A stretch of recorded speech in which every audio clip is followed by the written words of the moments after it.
दोस्तों, एलियंस यानी दूसरी दुनिया के प्राणी और यूएफओ यानी उड़ने वाले अज्ञात ऑब्जेक्ट्स, इन दोनों की ही चर्चा बहुत जोरों पर है और इसका वजह फिर से है अमेरिका। अमेरिकी संसद की जब सुनवाई हो रही थी तो मिलिट्री के 3 पूर्व अधिकारियों ने ये दावा किया कि अमेरिका के कब्जे में एलियन और यूएफओ है, जिसकी रिवर्स इंजीनियरिंग पर सीक्रेट रिसर्च चल रही है। रिवर्स इंजीनियरिंग जैसे कि हम लोग छोटे में किसी खिलौने को तोड़कर उसको फिर से बनाते थे या फिर नए खिलौने को उसको खोलकर दोबारा उसको हम लोग बनाते थे, उसी प्रकार से यहाँ पर अमेरिका के साइंटिस्ट भी यूएफओ को खोलकर उसको दोबारा बनाएंगे। हालांकि अमेरिकी रक्षा विभाग पेंटागन ने इन दावों को खारिज कर दिया है। तो चलिए आज के इस वीडियो में जानेंगे यूएफओ और एलियन से जुड़ी कई दावों के बारे में और ये भी जानेंगे कि अमेरिका के एरिया 51 का क्या है रहस्य और क्या सचमुच में एलियन होते हैं। तो भाई वीडियो बहुत ही इंटरेस्टिंग होने वाली है, तो चैनल को सब्सक्राइब कर लें और आगे बढ़ें। अगर बात करें हिंदू माइथोलॉजी की, तो हिंदू माइथोलॉजी में 3 लोगों को जिक्र किया गया है, जिसमें स्वर्ग लोक, भूलोक और पाताल लोक है। अगर आपने क्लास 11 में आर्ट्स लिया होगा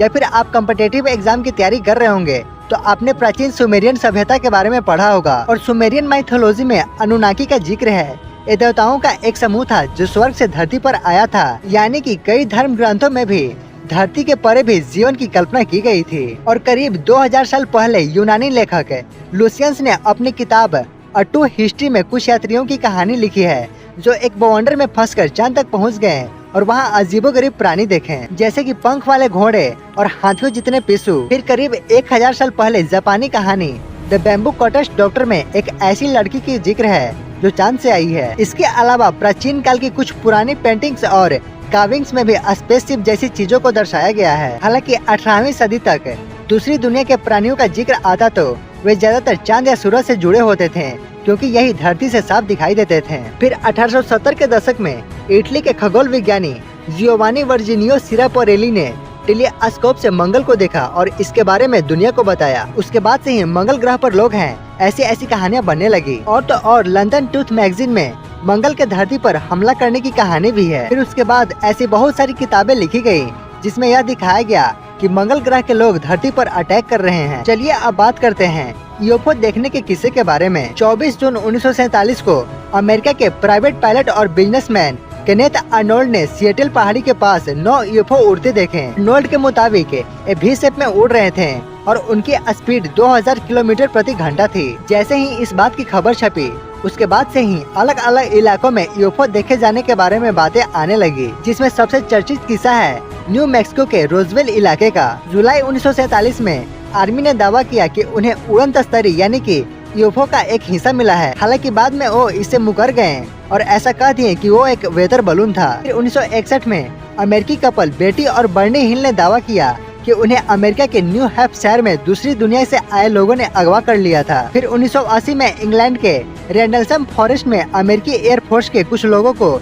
यूएफओ जैसी कोई चीज दिखी थी और थोड़ी देर में गायब हो गई। ऐसी घटनाओं ने ही कॉन्स्पिरेसी थ्योरी को हवा दी कि अमेरिकी सरकार को यूएफओ और दूसरे दुनिया के प्राणी मिल चुके हैं, लेकिन वो इसे दबाने की कोशिश कर रहे हैं। तो चलिए अब बात करते हैं अमेरिका के एलियंस पर इन्वेस्टिगेशंस के बारे में। 1947 से 1969 तक अमेरिकी एयरफोर्स ने प्रोजेक्ट ब्लू बुक नाम से एक जांच ऑपरेशन चलाया। इसमें यूएफओ से जुड़ी करीब 13,000 रिपोर्ट्स की जांच की गई, लेकिन ये सामान्य घटनाएं थी, यानी कोई हवाई जहाज या नॉर्मल ऑब्जेक्ट थे। फिर 1947 में हुई रोजवेल की घटना पर सरकार ने बताया कि वो कोई यूएफओ का मलबा नहीं, बल्कि सोवियत यूनियन के परमाणु परीक्षण पर नजर रखने के लिए एक सीक्रेट सर्विलांस बलून था। फिर 2007 से 2012 के बीच advance aerospace threat identification programme launch हुआ और फिर बाद में यह प्रोग्राम बंद कर दिया गया। फिर दोबारा 2020 में एक प्रोग्राम शुरू किया गया जिसे unidentified aerial phenomena task force नाम दिया गया।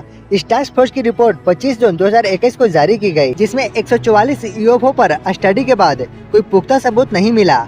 हालांकि एलियंस की संभावना को पूरी तरह खारिज भी नहीं किया। चलिए अब बात करते हैं अमेरिका के एरिया 51 के रहस्य के बारे में। जून 2019 में अमेरिकी पॉडकास्टर जो रोगन के शो में कॉन्स्पिरेसी थ्योरिस्ट बॉब लजार्ड ने दावा किया कि उन्होंने एरिया 51 में एलियंस टेक्नोलॉजी की रिवर्स इंजीनियरिंग पर काम किया था। आपको बता दें कि एरिया 51 अमेरिका के नेवाडा में रेगिस्तान के बीच में है। इसके बारे में अमेरिकी सरकार बताती है कि यह एक मिलिट्री टेस्टिंग साइट है और यह एयरफोर्स के लिए फैसिलिटी सेंटर है। और तो और शुरुआत से ही इसके बारे में बाहरी दुनिया को बहुत ही कम जानकारी थी। एरिया 51 को चारों तरफ से तारों से फेंसिंग किया गया है ताकि कोई भी इसके अंदर ना जा सके और वहाँ की सरकार भी किसी भी लोगों को इसके अंदर जाने के लिए परमिशन नहीं देता है। फिर 1955 में उस वक्त के अमेरिकी राष्ट्रपति आइजनहावर ने एक सीक्रेट लोकेशन तलाशने को कहा था जहां अमेरिका के खुफिया जहाजों की टेस्टिंग हो सके। फिर क्या था, विमान बनाने वाली कंपनी लॉकहीड, CIA और वायुसेना के कर्मचारी इस क्षेत्र में काम करने के लिए पहुंच गए। उन्होंने U-2 विमान बनाया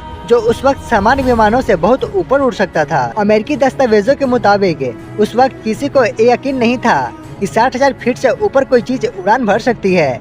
इसीलिए आसमान में ऐसी चीज देखने पर UFO देखे जाने की रिपोर्ट्स आती रहती थी। फिर 2013 में अमेरिकी की खुफिया एजेंसी CIA ने एरिया 51 के नाम से मशहूर खुफिया परीक्षण क्षेत्र के होने की पुष्टि कर दी है। हालांकि अमेरिकी सरकार हमेशा से ये दावा करती आ रही है कि ये एक टेस्टिंग बेस है, न कि कोई एलियन रिसर्च की जगह। हालांकि अमेरिका के पूर्व राष्ट्रपति बराक ओबामा ने भी ये दावा किया है कि वहाँ पर एलियन मौजूद है। चलिए अब बात करते हैं भारत की कि क्या भारत में भी UFO को देखा गया है। तो जी हाँ दोस्तों, 1951 में दिल्ली में फ्लाइंग क्लब के मेंबर्स ने एक ऑब्जेक्ट को आसमान में देखा। ये सिगार के आकार में था और थोड़ी देर देखने के बाद ये आसमान से गायब हो गया। फिर 29 अक्टूबर 2017 को एक तेजी से उड़ते हुए चमकीले ऑब्जेक्ट को कोलकाता के पूर्वी छोर पर देखा गया। इसको कैमरा रिकॉर्डर से रिकॉर्ड भी किया गया। हालांकि बाद में इसको देखने से पता चला कि यह प्लेनेट वीनस है। फिर 2013 के बाद से चेन्नई से लखनऊ तक ऐसे ऑब्जेक्ट को देखना काफी कॉमन हो गया था। ये ऑब्जेक्ट्स बुलेट के आकार के होते थे और रात में दिखाई देते थे। और तो और इन्हें करीब 10 मिनट तक आसमान में घूमते हुए देखा गया था। हालांकि भारत सरकार ने ऐसी फिनोमिना को कभी भी इन्वेस्टिगेट करने की कोशिश नहीं की जिस तरह से अमेरिका और अन्य देश करते रहते हैं। चलिए अब बात करते हैं उन देशों के बारे में जो एलियन पर स्टडी करने के लिए कुछ न कुछ कर रहे हैं। अमेरिका के पेंटागन टास्क फोर्स ने UFO पर स्टडी की, लेकिन एलियन होने का कोई पुख्ता डेटा नहीं मिला। चीन ने तो 500 मीटर का एक स्फेरिकल टेलीस्कोप लगाया है और इसका मिशन एलियन से कम्युनिकेशन सिग्नल का पता लगाना है। फ्रांस की स्पेस एजेंसी CNES भी UFO देखे जाने की रिपोर्ट जुटाती रहती है और रूस में रोस्कोसमोस और सीरियस जैसी एजेंसियां भी ऐसी घटनाओं का एनालिसिस करती है। चलिए अब बात करते हैं कि धरती के अलावा क्या अंतरिक्ष में किसी और भी जगह पर जीवन मौजूद है। तो जी हाँ दोस्तों,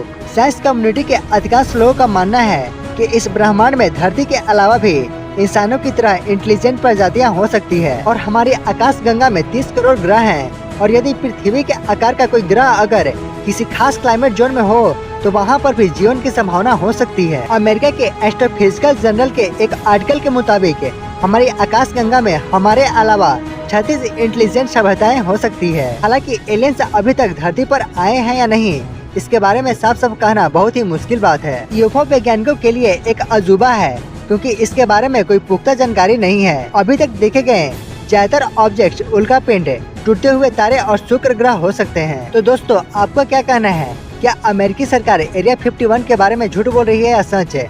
कमेंट बॉक्स में जरूर बताएं और आगे भी ऐसे ही अमेजिंग और नॉलेजेबल वीडियोस देखने के लिए आप अपने इस चैनल को लाइक, सब्सक्राइब और कमेंट करें। जय हिंद।